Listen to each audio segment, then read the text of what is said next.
ఆడలకు వాళ్ళ విషయం లేదు. బస్ ఎక్కితే కూడా మగవాళ్ళు మేము పైసలు అయితే ఇక్కడ తీసుకుంటున్నాం మీరికేంది అని తోచేస్తున్నారు. ఓ కింద పడిపోతున్నారు బస్సులకి. బస్ ఫ్రీ బస్ అయితే పెట్టాడు, ఫ్రీ బస్ పెట్టాడు. గ్యాస్ లా, పప్పులా, బియ్యంలా, నూనెలా అన్ని పెంచుకున్నాడు. వాడు ఫ్రీ బస్ పెట్టిన లాభం ఏం లేదు. 2500 వస్తున్నాయా? మాకు 2500, 25 రూపాయలు కూడా వస్తున్నాయి. అయితే ఈ 2500 ఇట్లా ఇవన్నీ ఇచ్చి మిమ్మల్ని కోటీశ్వరాలు చేద్దామని చూస్తాడట. కాకపోతే ఆయన ఎక్కడికన్నా పోయి కొంచెం అప్పిరంటే ఆయన దొంగను చూసినట్టు చూస్తున్నారు. దొంగ అయిపోయిందో చూస్తున్నాడు. మా ఉన్న ఆస్తి కూడా పోయేటట్టు చేస్తాడు.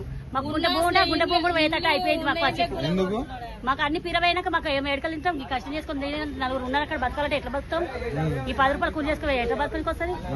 సరిపోక ఉన్నదే గుంటె భూమి అమ్ముకునేటట్టు అవుతున్నాం. మళ్ళీ మహిళలు ఓట్లు వేస్తారు. వాళ్ళ మహిళలతో మేము గెలుతా ఇప్పుడు ఓట్లు వేయమని రా మనం అందరు చెప్పించుకొని కొడతారు మహిళలు. ఎందుకట్లా? అట్లా మోసం చేసినాడు కదా అందరికి. అంత కోపం వస్తుంది చెప్పి తీసుకొని కొట్ట. మాకు ఏం చేసినాడని ఎవరికి ఏం చేయలేదు. గరీబ్ వాళ్ళకి అస్సలు వేయలేదు. ఉన్న వాళ్ళకే పెట్టుకున్నాడు.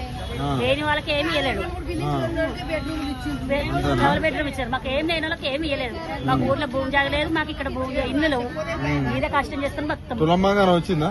మాకు తులం బంగారం కానీ ఈసం కూడా తెలియదు మాకు. రేవంత్ రెడ్డి వచ్చినాక ఎట్టున్నది మీ పరిస్థితి? బాగలేదు. అడక తిన్న బతుక అవుతుంది. ఇంకా కేసీఆర్ ఉన్నప్పుడు ఇంకా మంచిగా ఉండే. ఇక్కడ పోయినా కానీ మాకు ఇంత కొంచెం ధరలు తక్కువ ఉండే మంచిగా ఉండే మాకు అన్ని.